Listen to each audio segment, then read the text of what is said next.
दोस्तों, आज मैं आपके लिए एक बहुत ही डरावनी कहानी लेकर आया हूं। मैं एक इंजीनियरिंग छात्र असम से राजस्थान की यात्रा पर निकला था।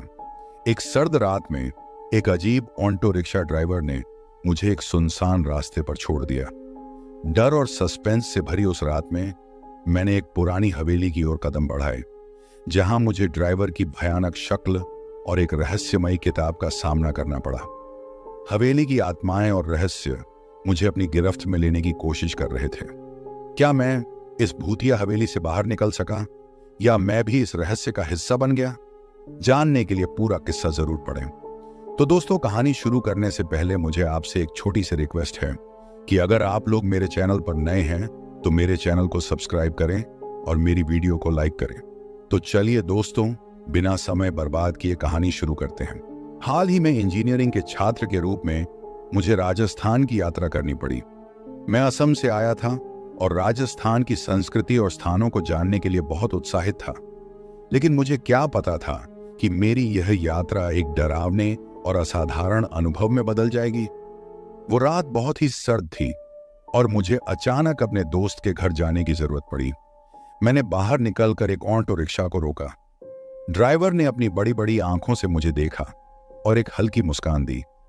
मुझे कुछ अजीब सा महसूस हुआ, लेकिन मैंने इसे नजरअंदाज कर दिया। कहाँ चलना है साहब? उसने पूछा। मैंने उसे अपने दोस्त के घर का पता बता दिया और हम चल पड़े। रास्ते में ड्राइवर ने मुझसे बातें करनी शुरू की। वह मेरे बारे में पूछ रहा था, मेरा नाम, मैं कहाँ से हूँ, राजस्थान में क्या काम है। उसकी बातें सुनकर मुझे अब तक सामान्य ही लग रहा था, लेकिन जैसे ही हम शहर के बीच से निकलकर एक सुनसान रास्ते पर पहुंचे, माहौल बदल गया। अचानक ऑटो रुक गया। क्या हुआ? मैंने पूछा। कुछ नहीं साहब, इंजन में कुछ दिक्कत हो गई है, उसने कहा। उसने ऑटो के बोनट को खोला और कुछ देखने लगा। मैं बाहर निकलकर अंधेरे में खड़ा हो गया। चारों ओर सिर्फ जंगल और सन्नाटा था। तभी मैंने देखा कि ड्राइवर अचानक गायब हो गया। मैं डर से थरथराने लगा। मैंने चारों ओर देखा, पर वह कहीं नहीं दिखा। तभी मैंने एक अजीब सी आवाज सुनी। वह आवाज जैसे किसी के रोने की थी। मैं आवाज की दिशा में बढ़ा, लेकिन हर कदम के साथ मेरा दिल जोर जोर से धड़कने लगा। थोड़ी दूर पर मैंने देखा कि एक पुरानी टूटी फूटी हवेली खड़ी है। हवेली की खिड़कियों से हल्की हल्की रोशनी झलक रही थी। मुझे याद आया कि राजस्थान के लोग अक्सर ऐसी हवेलियों के बारे में डरावनी कहानियां सुनाते हैं। लेकिन तब तक मैं ऑटो रिक्शा ड्राइवर के बारे में पूरी तरह भूल चुका था। मैंने हिम्मत जुटाई और हवेली की ओर बढ़ा। जैसे ही मैं हवेली के दरवाजे के पास पहुंचा, दरवाजा खुद ब खुद खुल गया। अंदर जाने पर मैंने देखा कि ड्राइवर वहीं खड़ा था, पर उसकी शक्ल अब बदल चुकी थी। उसकी आंखें लाल हो चुकी थीं और चेहरा बेहद डरावना हो गया था। तुम यहां क्यों आए? उसने गुस्से से पूछा। मैं कुछ कहने की कोशिश कर ही रहा था कि अचानक उसकी गुस्सैल आवाज ने मेरी रीढ़ की हड्डी में सिहरन पैदा कर दी। तुम यहां क्यों आए? उसने फिर से पूछा। उसकी आवाज अब पहले से भी ज्यादा भयानक हो चुकी थी। मैं हकलाते हुए बोलने की कोशिश कर रहा था। मम, मैं तो सिर्फ ऑटो में सफर कर रहा था। आप अचानक गायब हो गए, इसलिए मैं यहां आ गया। उसने मेरी तरफ एक जलती हुई नजर डाली और फिर एक अजीब सी हंसी हंसी। उसकी हंसी से हवेली की दीवारें भी कांपने लगी। अब तुम यहां से नहीं जा सकते, उसने कहा और दरवाजा अचानक जोर से बंद हो गया। मेरे पास अब कोई और चारा नहीं था। मुझे अंदर ही रहना पड़ा। हवेली के अंदर का माहौल और भी डरावना था। दीवारों पर अजीब अजीब चित्र बने हुए थे, जो किसी प्राचीन समय की काली और रहस्यमयी कहानियों को बयां कर रहे थे। चारों ओर धूल और जाले थे और एक अजीब सी गंध फैली हुई थी। ड्राइवर ने मुझे एक कमरे की ओर इशारा किया और कहा, वहां जाओ। मैं डरते हुए उस कमरे की ओर बढ़ा और जैसे ही मैंने दरवाजे को खोला, एक पुरानी धूल भरी किताब सामने पड़ी थी। मैंने किताब को उठाया और पन्ने पलटने लगा। उसमें कुछ अजीब और अनजानी भाषा में लिखा हुआ था। एकाएक मुझे ऐसा लगा जैसे कोई मेरे पीछे खड़ा है। मैंने जल्दी से मुड़कर देखा, लेकिन वहां कोई नहीं था। फिर अचानक से कमरे की रोशनी कम होने लगी और मेरे सामने एक साया प्रकट हुआ। वह साया बिल्कुल ड्राइवर की तरह दिखता था, लेकिन उसका चेहरा और भी विकृत और भयानक था। उस साये ने मुझे अपनी ओर खींचा और कहा, तुम्हें इस हवेली का रहस्य जानना है? तो सुनो। मैंने अपनी सांसें रोक लीं और उसकी बातों को सुनने लगा। उसने बताया कि यह हवेली किसी समय में एक महान योद्धा की थी जो युद्ध में मारा गया था। उसकी आत्मा अब भी इस हवेली में भटक रही है और जो भी यहां आता है वह उसकी आत्मा के कब्जे में आ जाता है। और अब तुम भी इस रहस्य का हिस्सा बन चुके हो, उसने कहा और अचानक गायब हो गया। कमरा फिर से अंधेरे में डूब गया और मैं अकेला रह गया। मैंने जल्दी से उस कमरे से बाहर निकलने की कोशिश की, लेकिन जैसे ही मैं दरवाजे के पास पहुंचा, दरवाजा बंद हो गया। मैं पूरा जोर लगाकर दरवाजे को खोलने की कोशिश करने लगा, लेकिन वह नहीं खुला। तभी मुझे दरवाजे के दूसरी ओर से किसी के चलने की आवाज सुनाई दी। मेरा दिल जोर जोर से धड़कने लगा और मैं पीछे हट गया। दरवाजा धीरे धीरे खुलने लगा और वहां फिर से वही ड्राइवर खड़ा था। तुम यहां से बच नहीं सकते, उसने कहा, और उसकी आंखों में एक खौफनाक चमक थी। मैं अब पूरी तरह से घबराया हुआ था। मैंने अपनी सारी हिम्मत जुटाकर पूछा, मुझे यहां से जाने दो, मैं किसी को कुछ नहीं बताऊंगा। ड्राइवर ने फिर से एक भयानक हंसी हंसी और कहा, यहां से बाहर जाने का कोई रास्ता नहीं है। तुम अब इस हवेली का हिस्सा बन चुके हो। मेरे पास अब कोई और विकल्प नहीं बचा था। मैंने अपने चारों ओर देखा और एक खिड़की की ओर भागा। खिड़की से बाहर की ओर झांकते ही मुझे चारों ओर घना जंगल दिखाई दिया। मैंने खिड़की से बाहर कूदने की कोशिश की, लेकिन तभी किसी ने मुझे पीछे से पकड़ लिया और मैं गिर पड़ा। जब मैंने अपनी आंखें खोली तो मैं एक अंधेरे कमरे में बंधा हुआ था। कमरे में सिर्फ एक टिमटिमाती हुई मोमबत्ती जल रही थी और उसके चारों ओर अजीब अजीब आकृतियां बनाई गई थीं। मैंने खुद को छुड़ाने की कोशिश की, लेकिन रस्सियां बहुत मजबूत थीं। तभी दरवाजा खुला और एक बूढ़ा आदमी अंदर आया। उसकी आंखों में एक अजीब सी चमक थी और उसने कहा, तुम यहां क्यों आए? मैंने उसे सब कुछ बताया, लेकिन उसने मेरी कोई बात नहीं सुनी। तुमने इस हवेली के रहस्यों को जानने की कोशिश की है, अब तुम्हें इसकी कीमत चुकानी होगी, उसने कहा और बाहर चला गया। अब मैं यहां इस अंधेरे कमरे में फंसा हुआ हूं और हर गुजरते पल के साथ मेरा डर बढ़ता जा रहा है। क्या मैं कभी इस हवेली से बाहर निकल पाऊंगा? क्या यह ड्राइवर और बूढ़ा आदमी सच में भूत हैं, या यह सब सिर्फ मेरे दिमाग का भ्रम है? ये सवाल मेरे मन में गूंज रहे हैं और मैं यहां अकेला अंधेरे में अपने भाग्य का इंतजार कर रहा हूं। अंधेरे कमरे में बंधा हुआ मेरी सांसें तेज हो रही थीं और दिल की धड़कनें इतनी तेज थीं कि मुझे लगा कि अब यह रुक जाएगा। मैं खुद को छुड़ाने की कोशिश कर रहा था, लेकिन रस्सियां इतनी कसी हुई थीं कि हर बार खींचने पर मेरी कलाइयों में दर्द होने लगा। तभी एक धीमी आवाज ने मेरी तन्हाई तोड़ी। आवाज दरवाजे के दूसरी ओर से आ रही थी। कौन है? मैंने डरते हुए पूछा, लेकिन कोई जवाब नहीं आया। कुछ पलों बाद दरवाजा धीरे धीरे खुला और एक छोटी सी बच्ची अंदर आई। उसकी आंखों में अजीब सी उदासी और मासूमियत थी।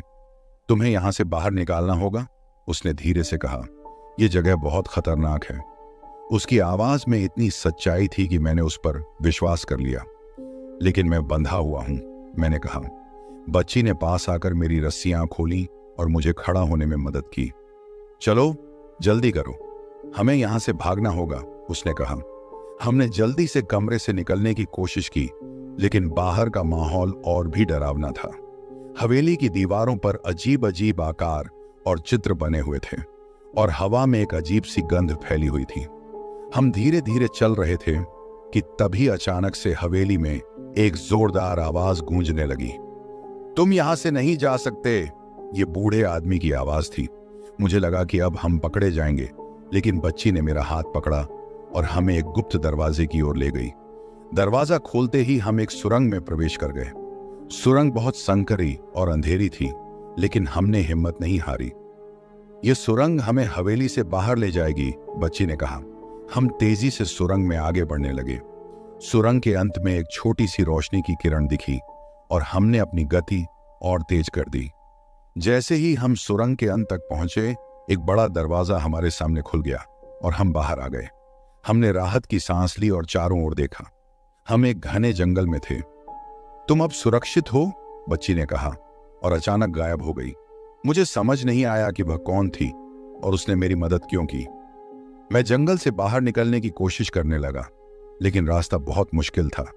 चारों ओर अंधेरा था और मुझे कोई भी दिशा समझ नहीं आ रही थी।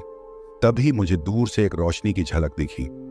मैंने उस दिशा में चलना शुरू किया और थोड़ी देर बाद मैं एक गांव में पहुंच गया। गांव के लोगों ने मुझे देखा और मेरी हालत देखकर हैरान हो गए। मैंने उन्हें पूरी कहानी बताई और वे भी स्तब्ध रह गए। वह हवेली और वह बूढ़ा आदमी, वे सब एक पुरानी दास्तान का हिस्सा हैं। एक बुजुर्ग आदमी ने कहा, कई साल पहले उस हवेली में एक परिवार रहता था जो अचानक गायब हो गया। तब से वह हवेली वीरान है और वहां जाने वाला कोई भी वापस नहीं आता। मुझे समझ में आ गया कि मैंने क्या झेला है। मैं असम लौटने का फैसला किया, लेकिन उस रात की यादें अभी भी मेरे दिमाग में ताजा हैं।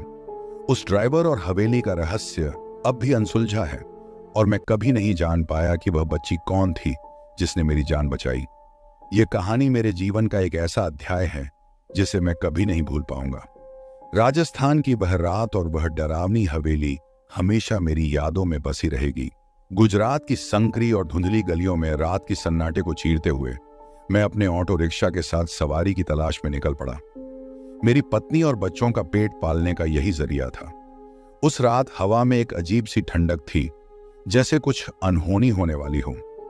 घड़ी ने रात के 11 बजाए थे और मैं वापस घर लौटने की सोच ही रहा था कि अचानक एक आदमी ने हाथ देकर मुझे रोका।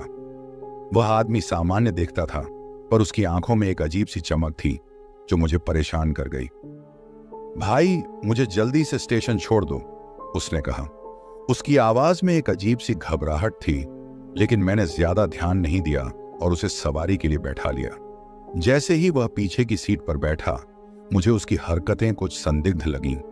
रिक्शा चलाते हुए मैं उसे ध्यान से देख रहा था। वह बार बार पीछे मुड़कर देख रहा था, जैसे कोई उसका पीछा कर रहा हो। उसके हाथों में एक काला बैग था जिसे वह कसकर पकड़े हुए था। उस बैग से एक हल्की सी गंध आ रही थी जो मुझे और भी अधिक असहज कर रही थी। जब मैंने उससे पूछा, भाई सब ठीक है ना, तो उसने घबराहट में कहा, हाँ हाँ सब ठीक है, बस जल्दी चलो। हमारे रास्ते में अचानक एक सुनसान इलाके से गुजरना पड़ा। जैसे ही मैं वहां पहुंचा, मुझे लगा कि कुछ अजीब हो रहा है। मैंने अपनी स्पीड बढ़ाई, लेकिन तभी उसने चीखते हुए कहा, रुको रुको, और उसने मेरे कंधे पर कसकर पकड़ ली। मेरा दिल तेजी से धड़कने लगा। मैंने सोचा कि शायद यह आदमी कोई अपराधी है और मैं उसकी अगली शिकार बनने वाला हूं। उसने बैग खोला और उसमें से एक भारी वस्तु निकाली। मेरी सांसें थम गईं। आंखों के सामने अंधेरा छाने लगा। क्या तुम जानते हो तुमने किसे सवारी दी है? उसकी आवाज में अब एक भयानक ठंडक थी। मैं एक कुख्यात किडनैपर हूं और ये रात तुम्हारी आखिरी हो सकती है। अब मेरी सारी उम्मीदें टूट चुकी थीं और मैं समझ नहीं पा रहा था कि क्या करूं। मैंने अपने परिवार का चेहरा याद किया और खुद को संभालने की कोशिश की। तभी उसने कहा, अगर तुम मेरी बात मानोगे तो तुम्हें कुछ नहीं होगा, लेकिन अगर तुमने कोई चालाकी की तो मैं तुम्हें और तुम्हारे परिवार को खत्म कर दूंगा। उसकी बातें सुनकर मेरी आत्मा कांप उठी। मैं सोच रहा था कि कैसे अपने आप को और अपने परिवार को इस भयानक स्थिति से बचा सकूं। लेकिन तभी मैंने देखा कि दूर कहीं पुलिस की गाड़ी की लाइटें चमक रही थीं। अब मेरे पास एक मौका था, लेकिन यह जीवन और मौत का सवाल था। क्या मैं अपनी जान बचा पाऊंगा? क्या वह किडनैपर मुझे और मेरे परिवार को छोड़ देगा? यह सब अब किस्मत के हाथ में था। पुलिस की गाड़ी की लाइटें देखकर मेरी धड़कनें और तेज हो गईं, लेकिन मैं समझ नहीं पा रहा था कि इस मौके का फायदा कैसे उठाऊं। किडनैपर ने भी पुलिस की लाइटें देख ली थीं और उसकी आंखों में एक भयानक चमक आ गई थी। वह अब और अधिक सतर्क हो गया था। अगर तुमने कुछ भी गड़बड़ की तो मैं तुम्हें यहीं मार दूंगा, उसने धमकी दी। उसके हाथ में अब एक बंदूक थी जो उसने बैग से निकाली थी। मेरी सांसें थम गईं। मैंने अपनी गति धीमी की और सोचने लगा कि अब क्या किया जाए। हम एक सुनसान चौराहे पर पहुंचे जहां एक पुराना जर्जर मकान खड़ा था। उसने मुझे वहीं रुकने का आदेश दिया। यहां रुको और ज्यादा हिलना मत, उसने कहा। वह तेजी से रिक्शे से उतरा और उस मकान की ओर बढ़ा। मैंने इस मौके का फायदा उठाने का सोचा, लेकिन जैसे ही मैं कुछ करने की सोचता, उसका डरावना चेहरा मेरी आंखों के सामने आ जाता। मैंने देखा कि वह मकान के अंदर गया और वहां से एक और आदमी बाहर आ रहा था। वह आदमी और भी भयानक दिखता था। उसकी आंखों में खून उतर आया था। अब मेरे सामने दो खतरनाक अपराधी थे। मैंने अपने दिल को मजबूत किया और धीरे धीरे रिक्शा को पीछे की ओर घुमाने की कोशिश करने लगा, लेकिन तभी किडनैपर ने मुझे देख लिया। तुम्हें क्या लगा, तुम यहां से भाग सकते हो? उसने चिल्लाते हुए कहा और अपनी बंदूक मेरी तरफ तान दी। मैंने देखा कि पुलिस की गाड़ी अब और करीब आ रही थी। वह आदमी भी अब इस बात को समझ गया था कि पुलिस उसके करीब है। उसने मुझे धमकाते हुए कहा, अगर तुमने मेरी मदद नहीं की तो मैं तुम्हें और तुम्हारे परिवार को खत्म कर दूंगा। अब मेरे पास दो ही रास्ते थे, या तो मैं उसकी बात मानूं और अपने परिवार को खतरे में डाल दूं, या फिर कुछ ऐसा करूं जिससे हम सबकी जान बच सके। मैंने अपनी जान की परवाह किए बिना पुलिस को इशारा करने की कोशिश की। तभी पुलिस की गाड़ी हमारे पास आकर रुकी। पुलिस वाले ने हमें देखा और उसकी नजर तुरंत उस बंदूक पर गई जो किडनैपर ने मेरे ऊपर तानी हुई थी। रुको, हाथ ऊपर करो, पुलिस वाले ने चिल्लाते हुए कहा। किडनैपर अब और भी गुस्से में आ गया था। उसने मुझ पर गोली चलाने की कोशिश की, लेकिन तभी पुलिस वाले ने अपनी बंदूक से फायर किया और किडनैपर वहीं गिर पड़ा। उसकी आंखों में अब भी वही भयानक चमक थी, लेकिन अब वह कुछ नहीं कर सकता था। मैंने राहत की सांस ली, लेकिन मेरी परेशानी अभी खत्म नहीं हुई थी। उसका साथी अब भी बाहर था और मैंने देखा कि वह पुलिस से बचने की कोशिश कर रहा था। पुलिस वाले ने उसे भी पकड़ने की कोशिश की, लेकिन वह भागने में सफल हो गया। यह रात अब और भी डरावनी हो चुकी थी। पुलिस वाले ने मुझे सुरक्षित घर पहुंचाने का वादा किया और मैंने उसे धन्यवाद दिया, लेकिन मेरे दिल में अब भी एक डर था। क्या वह किडनैपर का साथी मुझे और मेरे परिवार को ढूंढ निकालेगा? इस घटना के बाद मेरी रातें कभी भी पहले जैसी नहीं रही। हर रात जब भी मैं अपने ऑटो रिक्शा के साथ निकलता, मुझे वही भयानक चेहरा याद आ जाता और मेरी आत्मा कांप उठती। क्या मेरा डर कभी खत्म होगा? क्या मैं और मेरा परिवार सुरक्षित रह पाएंगे? ये सवाल अब भी मेरे दिल और दिमाग में घूमते रहते हैं। पुलिस वाले ने मुझे सुरक्षित घर पहुंचाने का वादा किया था, लेकिन मेरे दिल में अब भी एक अजीब सा डर था। मैंने अपनी पत्नी को फोन पर सब कुछ बता दिया और उसे बच्चों के साथ सुरक्षित रहने के लिए कहा। वह बहुत घबरा गई, लेकिन मैंने उसे दिलासा दिया कि सब कुछ ठीक हो जाएगा। पुलिस वाले ने मुझे घर पहुंचा दिया और कहा कि वे मेरी सुरक्षा के लिए कुछ पुलिसकर्मी तैनात करेंगे। घर पहुंचते ही मैंने अपनी पत्नी और बच्चों को गले लगा लिया। उस रात मैं सो नहीं सका। हर छोटी से छोटी आवाज पर मेरी नींद टूट जाती और मुझे लगता कि वह किडनैपर का साथी आ गया है। कुछ दिनों तक पुलिस ने हमारी सुरक्षा की, लेकिन धीरे धीरे उनकी सतर्कता कम हो गई। मैंने खुद को समझाया कि शायद अब सब कुछ ठीक हो जाएगा। लेकिन एक रात जब मैं अपने ऑटो रिक्शा के साथ वापस घर लौट रहा था, मुझे फिर से वही अजीब सा एहसास हुआ। रात के करीब 2 बजे थे और सड़कें बिल्कुल सुनसान थीं। अचानक मेरी ऑटो रिक्शा के पीछे एक काली गाड़ी आकर रुकी। मेरे दिल की धड़कनें तेज हो गईं। गाड़ी से 3 आदमी उतरे। उनके चेहरों पर नकाब थे। उनमें से एक ने मेरी तरफ इशारा किया और बोला, वो ही है, इसे पकड़ो। मैंने अपनी ऑटो रिक्शा को तेजी से भगाने की कोशिश की, लेकिन वे लोग बहुत तेज थे। उन्होंने मुझे घेर लिया और मुझे गाड़ी से बाहर खींच लिया। तुम्हें लगा कि तुम बच जाओगे? एक आदमी ने कहा। उसकी आवाज में एक भयानक ठंडक थी। तुमने हमारे साथी को मरवा दिया, अब तुम्हारी बारी है। उन्होंने मुझे एक गाड़ी में धकेल दिया और मेरे हाथ पैर बांध दिए। मैं चीखना चाहता था, लेकिन मेरे मुंह पर टेप लगा दिया गया। गाड़ी चलने लगी और मैं अंधेरे में खो गया। मुझे नहीं पता चला कि वे मुझे कहां ले जा रहे थे। मेरे दिल में अब सिर्फ एक ही ख्याल था, मेरे परिवार का क्या होगा? गाड़ी एक सुनसान इलाके में रुकी। उन्होंने मुझे बाहर खींचा और एक पुरानी फैक्ट्री के अंदर ले गए। वहां का माहौल बेहद डरावना था। उन्होंने मुझे एक कुर्सी पर बांध दिया और चारों ओर से घेर लिया। अब तुम्हें अपनी जान की कीमत चुकानी होगी, उनमें से एक ने कहा। उन्होंने मुझसे मेरे परिवार का पता पूछा, लेकिन मैंने कुछ भी बताने से इनकार कर दिया।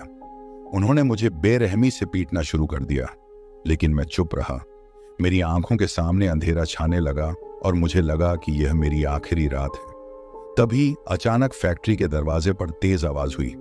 पुलिस वाले अंदर घुस आए और उन अपराधियों को पकड़ लिया। मुझे तुरंत अस्पताल ले जाया गया। मेरी जान तो बच गई, लेकिन मैं गंभीर रूप से घायल था। अस्पताल में मेरी पत्नी और बच्चे मुझसे मिलने आए। उनकी आंखों में आंसू थे और मुझे देखकर उनका दिल टूट गया। मैं बुरी तरह से घायल था और डॉक्टरों ने कहा कि मुझे ठीक होने में काफी समय लगेगा। मेरी जिंदगी अब पहले जैसी नहीं रही। हर रात जब अंधेरा होता मुझे वही भयानक चेहरे याद आते और मैं कांप उठता। मेरा ऑटो रिक्शा अब भी मेरे पास था, लेकिन मैं उसे चलाने की हिम्मत नहीं जुटा पाता था। मेरे परिवार ने मुझे संभालने की पूरी कोशिश की, लेकिन मेरे दिल में हमेशा एक डर बना रहा। क्या वह किडनैपर का साथी फिर से लौटेगा? क्या मैं और मेरा परिवार कभी सुरक्षित रह पाएंगे? इन सवालों के जवाब मेरे पास नहीं थे। इस डर और दर्द के साथ मैं जी रहा हूं, लेकिन मेरे दिल में अब भी एक उम्मीद है कि शायद एक दिन सब कुछ ठीक हो जाएगा। लेकिन वह रात और वह डरावनी सवारी कभी नहीं भूल सकूंगा। तो दोस्तों, मिलते हैं अगले वीडियो में। तब तक के लिए अलविदा।